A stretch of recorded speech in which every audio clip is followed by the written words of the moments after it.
Now I don't know whether you've guessed this or not as of yet, but I'm going through the process of slowly and surely collecting each and every single piece of equipment that I'm going to need to get myself as far off grid as I possibly can. Now, I know the lighting conditions up here are appalling, but just bear with me a second, okay? So I'm just storing this up here at the moment. It is my brand new pressure canner. It doesn't necessarily look brand new if you look inside, because there's some marking, and the reason there's some marking there is I've given it a dry run today. When I say a dry run, I don't mean without water, I mean with water but without food in it. Okay?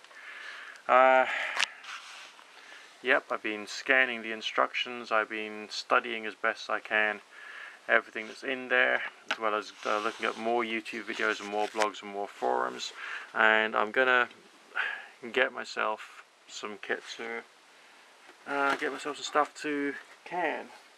As you're probably still aware, whoops, there we go. Still got the jars, so we're all set. I've got the canning kit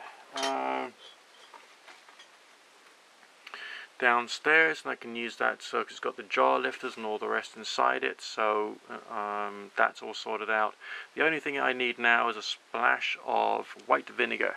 Now the white vinegar will go inside there, and it will help to reduce the likelihood of the build-up of scale inside the canner itself. And the canner also doubles up as a regular pressure cooker when you don't have the canning shelf in place. The canning shelf, or this thing here, is there to keep the jars off the bottom, which is being heated.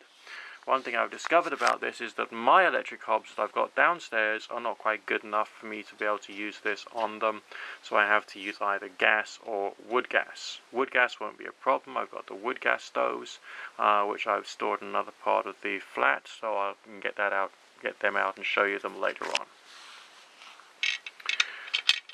When I gave it the dry run, whoops, let's try and get this closed. I'll just rest that on there for now, okay?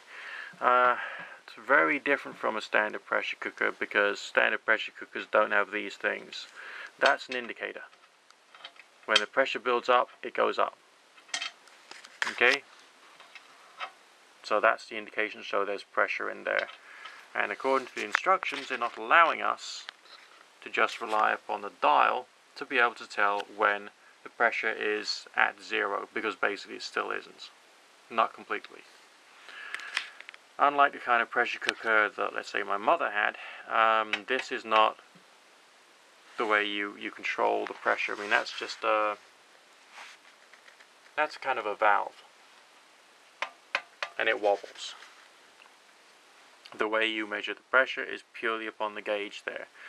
So if you're doing some fruit and vegetables at 8 pounds, you make sure it stays at the 8 pound pressure, and you modify the heat on your gas stove to get the pressure right. So if I was using wood gas stoves, I'd have to use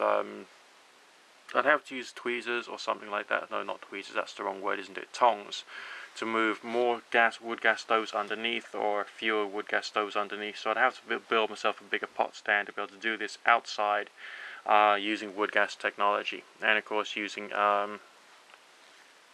a large metal tray to keep the canner away from the acrid black smoke which comes off the actual wood gas stove itself, so I can actually protect the canner from that. And I could just use a biscuit baking tray for that purpose. Just use it like a good hot plate. So a little more engineering for outdoor use, for complete off-grid use, but that's still definitely doable. So far, I'm quite pleased with it. Once you put boiling water in there and you set it going, it only takes a few minutes for the pressure on the dial to go up to the required amount. So that was very good, very practical, and yeah, I've got faith in it. So the next big stage, carry on stocking up on Kilner jars,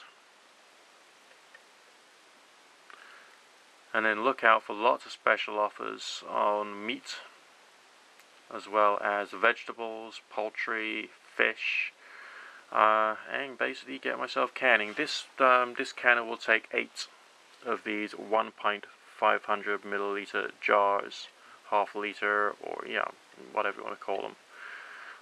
So that's good enough for my purposes. And no, I couldn't afford to buy the really big one, so I'm just going to do without that. And yes, it does also double up, as the instruction booklet says, as a pressure cooker as well. So that's another way of saving a little more in the way of energy. The reason that that's a saving in energy is it requires less energy to make meals for a fair few people.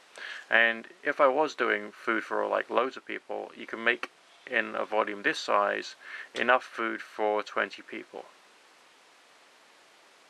I kid you not. Okay, you can do up to 20 people, or if they're really big, hearty, appetited people, probably about I don't know, 10.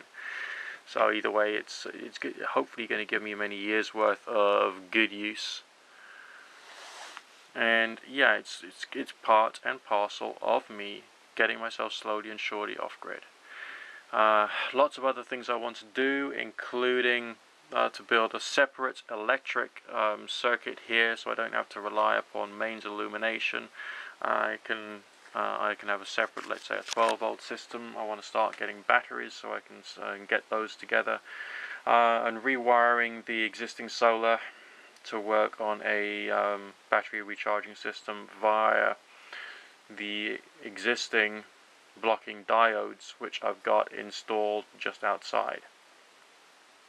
So, plenty of plans to go through. The winter after Christmas, time, energy and money permitting, I've got to get myself some more solar together, but I've also got a little holiday for myself, and I've also got to get myself some dental work done, so trying to get the time, energy and money to be able to do all of that as well as everything else, it's going to be hard. Do I believe it can be doable? I'm just going to keep my fingers crossed and carry on doing the best I can. Everything is one step at a time. Try and do the best work I can and try and get the best money I can together so that I can do everything I have to do on basically a very low income. Yeah, but it's just the goal is still there. I will carry on finding a way, and I'm going to try and plow forward to get myself off grid. And if you stay subscribed, I will give you information as to how else you can help me, because if I'm soldiering along, if I've got your support as well, that will make me feel good. That means I'll be able to afford more stuff. It's not just for myself, because I'm going to show you how I'm using this. I'm going to go into more detail about the wood gas stove. I'm going to go into more detail about solar, and then I'm going to go into maybe wind power, maybe covering that in the spring and summer. I don't know. It depends upon everything else that I want to try and get done. Remembering, of course, that not only do I have to do my work, but also getting off grid is actually really rather important to me. And no, it's not a question of just like being rebellious against the energy companies. It's a question of freedom and doing what's right. I mean, yes, we all want to get free from the energy companies as well as the water companies, alright? So the only like utility you might be buying would be like your phone, your broadband, and your sewerage.